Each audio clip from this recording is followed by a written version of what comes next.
Well, hello there, watching the press preview. A first look at what is on the front pages. Time then to see what's making the headlines with the political editor of The Guardian, Pippa Crerar, and the political editor of The Sun, Harry Cole, with us from now until just before midnight. Welcome to both of you. As ever, let's take a look, shall we, at the front pages, starting with the Daily Mail. Small boats crisis, they say. We will push the human rights laws to the limit. That's the front page of the Mail as it looks at the government's plans to introduce tough measures to tackle small boat arrivals in the UK. The front of the Eye also leads on the story. Its headline, Sunak plans to stop Channel migrants may be unworkable, Tories warn him. The Daily Telegraph continues its lockdown files, this time looking at plans by Matt Hancock.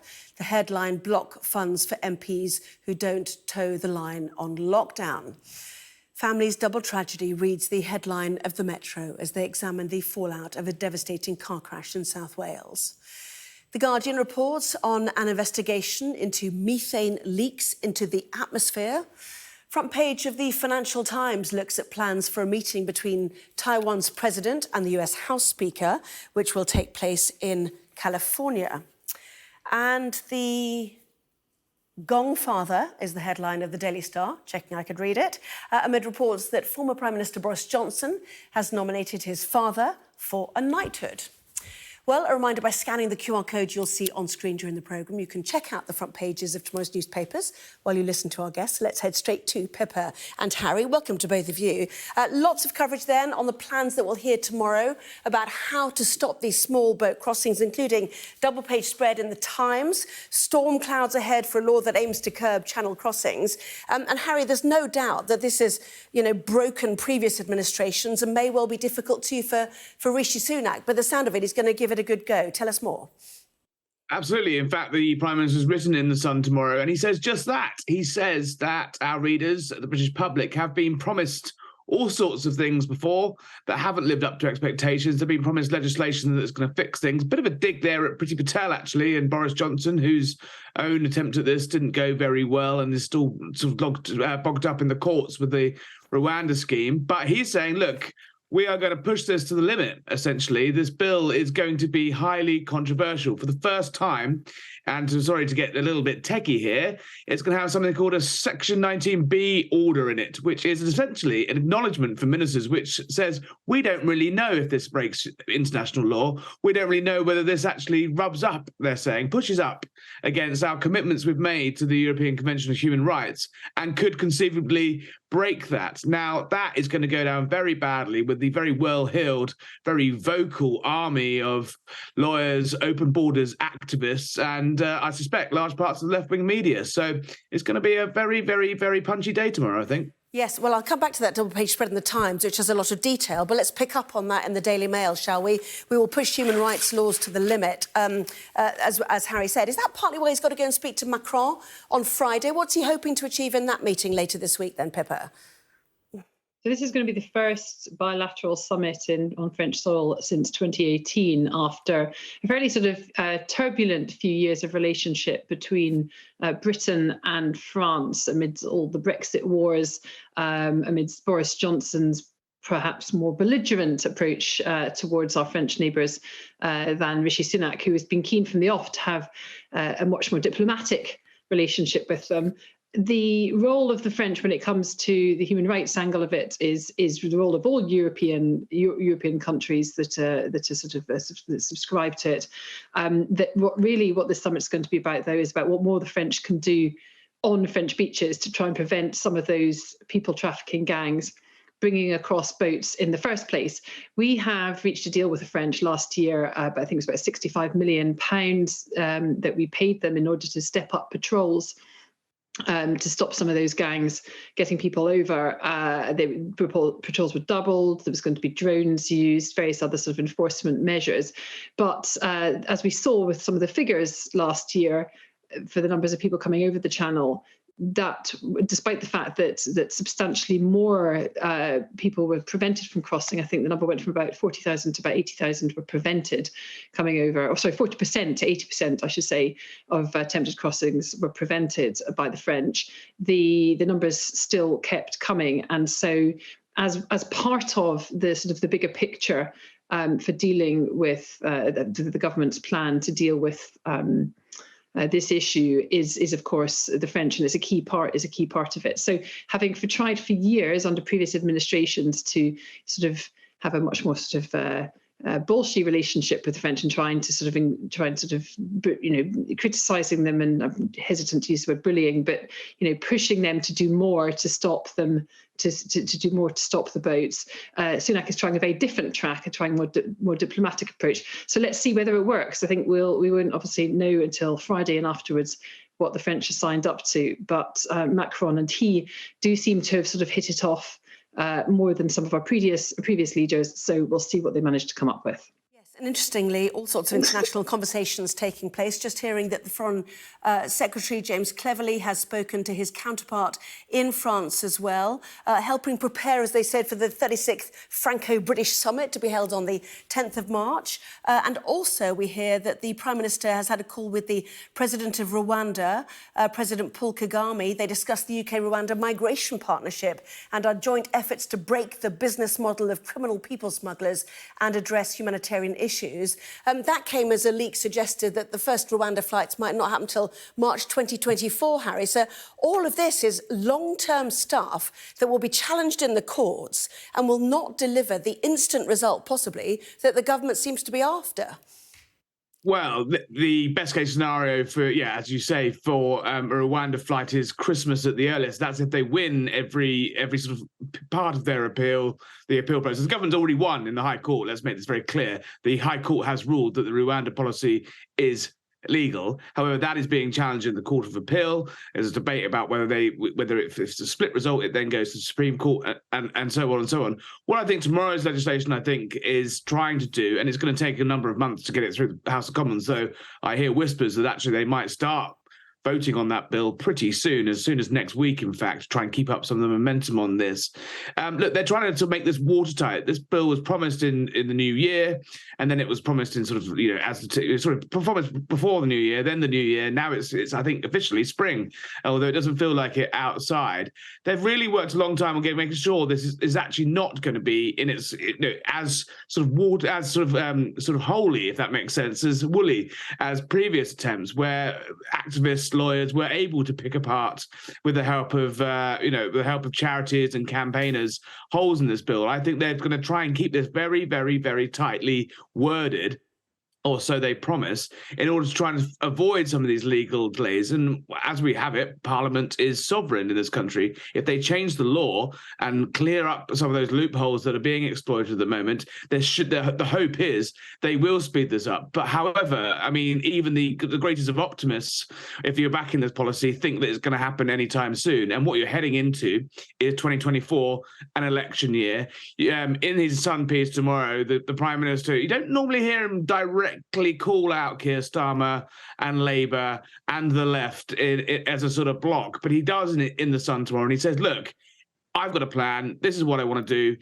What's your plan? You can't just say, put two fingers in your ear and say more money for France, more money for France. That hasn't worked. We've given them $250 million since 2014. Something's got to give here. So I think he is actually, while also being seen to be trying to clamp down on it, setting up a bit of an election battle into next year to basically say to the country, look, we're trying to fix it. We may not have been able to do it overnight, and no one can do it overnight, but at least we're trying to do something. Whether the voters have heard enough already, made their minds up, and think Keir Starmer's the man to, who just 2 years ago, was signing letters against deportations, is the man to fix UK borders. Well, that's going to be an election issue.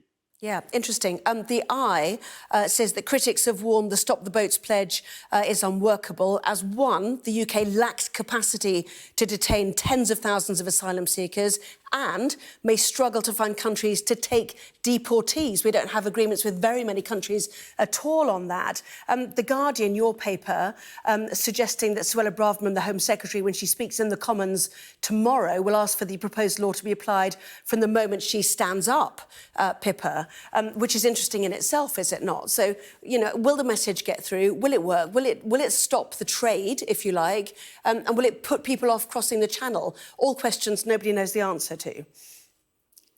Yeah, I think there's various aspects to this. There is the sort of the domestic political one, which Tory MPs are obviously very keen to have something that they can tell people when they bring up this issue on the doorsteps. And for lots of them, it's one of the voters' priorities when they speak to them, particularly in some of the sort of red wall seats that the Tories need to hang on to at the next election. So the sort of domestic political solution, if you like. But then there's also the fact that obviously can be used, as Harry mentioned, as a sort of a dividing line with Labour ahead of the next election, or at least the Tories want to try and do that. But there's also sort of the reality of the situation on the ground, and the fact that there's huge backlog in processing asylum claimants that are already in the country, and that people, you mentioned the capacity issue there on the front of the eye, Anna. Well, this is actually, I think, from having spoken to Conservative MPs, this is actually as much of an issue as people coming over the channel is the fact that local hotels and holiday camps and student accommodation are being used to house some of these asylum seekers that are awaiting their claims being made. And until the government can get that number down, and it's trying to now, but it still is a huge number. We're talking about tens and tens of thousands of people. Then I think that those Tory MPs are still going to see some complaints on the doorstep. I think it was there's some astonishing figure. I'm sure Harry will correct me if I get this wrong, but it's something like, of all the claimants last year, only 4% were processed, which really isn't good enough. The system needs to speed up substantially. So there's capacity issue there. There's also, as you mentioned, the returns agreements, that we don't have a returns agreement with France at the moment. There was one that existed when we were a member of the European Union, but of course that wasn't working effectively. And France is reluctant to come to a bilateral agreement. It will want to have some pan-European agreement when it comes to returns. And then we also have the aspect that the returns agreements with countries like Albania, which is being set up, but then the deal with Rwanda, which is only currently for sort of 200 or 300 individuals. Presumably, as this scheme continues, if it gets off the ground eventually, then the government will want to increase that. But Rwanda will also have a limit on capacity of the numbers of people that it can take over there. So you sort of start to reach a point where you have to ask, where are you going to put all these people? You're going to hold them if you don't want them to be in the UK while you process their claims. So there's lots of issues there beyond the sort of the legislation itself, about the existing problems that need to be solved first. And hopefully we'll hear a little bit more from Suella Braverman about how they plan to deal with the existing backlog, how they plan to speed up processing, and how they, as number 10 suggests they want to do, will abide by international law when they do all of this with the legislation. And just looking ahead, and very quickly, Harry, The Times starts talking about annual caps once again. Parliament will be given the power to set an annual cap on refugee numbers. And this is after ministers consult with local authorities about how many migrants they can take. And then also Rishi Sunak plans for safe and legal routes to deter people from making dangerous crossings, the bit that many people say have been lacking. But I wanted to ask you, who's the electorate for this? If you talk about this being a general election issue, and asking you to generalise, no doubt, but, which is the part of the electorate that cares most about this? I think it's a wide range of the electorate. I think there's been too many attempts to try and slightly patronising, and I'd say incredibly snobbishly, to suggest this is somehow something that's only going to appeal to the red wall voters. I think that's absolute nonsense. I think this affects anyone that has struggled to get a hospital appointment, a place for their school, anyone that's tried to rent a hotel room anywhere in England in the last year, where every single 2, 3, 4-star hotel all over the country appears to be block booked by the Home Office, driving up the prices of other hotels in vast parts of the country. And then you've got to look at anyone who cares about British sovereignty and the idea that actually, basic government competence, there's no finer illustration of the limited sort of influence of government, that they can't do the one thing they're meant to do, top of the list, which is protect our country, protect our borders. And you have this sort of bizarre scenes of we were told we're going to take back control, but seemingly unable to because we can't control our southern borders. So I think it's a wide range of people that are infuriated by this. Okay. And polling shows that it is a number one, a very, very high issue, if not number one, for a lot of people. Well, immigration is... Yeah, well, you talked about the op-ed in The Sun from the Prime Minister. There's also an op-ed from Suella Braverman in The Express. These are her words. We must stop the boats and that's what our bill will do. No more sticking plasters or shying away from difficult decisions. Myself and the Prime Minister have been working tirelessly to ensure we have a bill that works. We've pushed the boundaries of international law to solve the crisis. We saw that on the front page of the Mail, did we not? This is about ensuring that tens of thousands of migrants each year are not jumping the queue. Millions more are waiting to come to our shores. We have to stop criminal gangs taking advantage of people and putting them in danger by coming across the channel. If you come here illegally, it must be that you cannot stay. So that is the Home Secretary. We will hear from her tomorrow. But let's quickly go to the other story I know you wanted to talk about. Partygate, Pippa. Starmer is still tight-lipped on Partygate officials' job and when she was offered it, as we heard earlier. And also, that's in the Metro, but also in the Financial Times as well. The top civil servant, Simon Case, is eyeing a possible early exit. So bring us up to date with what we know and what needs to happen now. Well, as we know, Keir Starmer has asked Sue Gray, the senior civil servant, to act as his chief of staff with a very distinct and discreet request to help the Labour Party prepare for government. She wouldn't be doing any of the sort of the political side of things.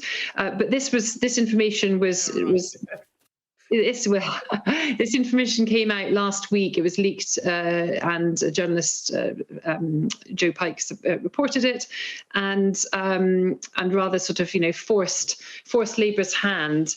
After the Cabinet Office confirmed it. I think Harry, in fact, was first to report that the Cabinet Office had confirmed it, and then after that, Labour did. So we had this urgent question in the House of Commons this morning, quite interestingly, or this afternoon, quite interestingly, 14 different requests had gone in for urgent questions, many of them using exactly the same language, which is a device normally used by Number 10, or at least some sort of orchestrated campaign, presumably in this case the Boris Johnson campaign.